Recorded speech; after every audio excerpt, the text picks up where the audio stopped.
think it's going. Okay. Is it going? Well, it's Kat.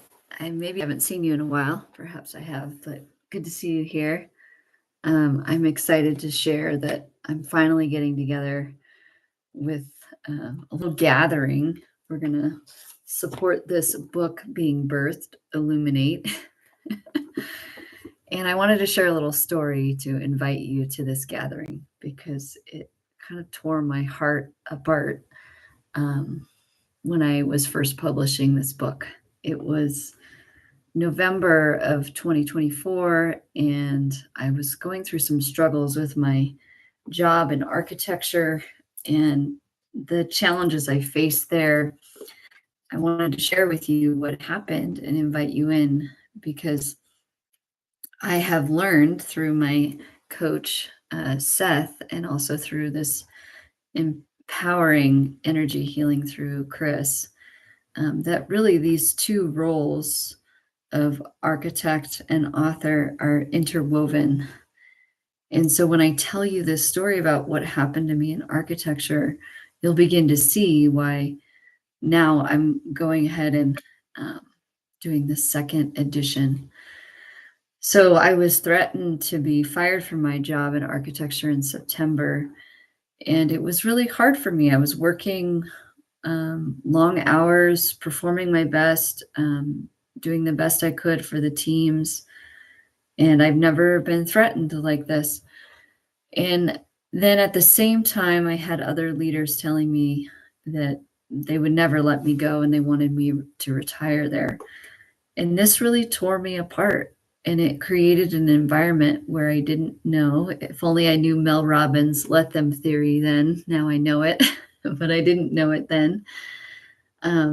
I didn't know how to just let them think bad thoughts about me, even if it wasn't true for me, even if I didn't see it or know how to improve it. And I was just being criticized by one of the leaders on the team.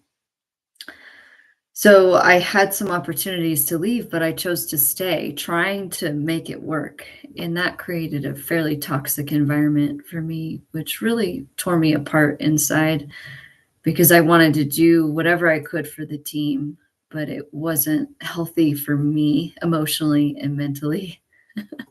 So when I published the book, there was this very kind of dark cover, and it's a beautiful image, photographed by my husband's dear friend, Matt, which I love his photography, but it's black and it's shadowy. And Philip, my amazing producer and who helped create the book, he was like, "What are you thinking?" And he was right. There's an opportunity for it to be more filled with light and the resonance of the energies that channeled through the symbols that came through. And I went on a trip when I turned 40 to Puerto Vallarta and visited with Melissa Louise, an amazing coach. And I had drawn some symbols on the beach. And so the new cover will have one of those images. And so I look forward to inviting this new energy around the book that will clear the toxicity from when it was published in November. And this will be a new publishing in June this year. And you will have the exclusive, first author copies. And with that, there'll be some journals for the next book. And I have some exciting details that will come out at the gathering. We're also going to have some sound healing there, a little bit of gentle movement with the whole group, and local artisans are going to join us. So I hope that you can make it. Save the date. So it's June 28th. And thank you for listening, and I'll share more details as it gets closer. All right. Bye for now.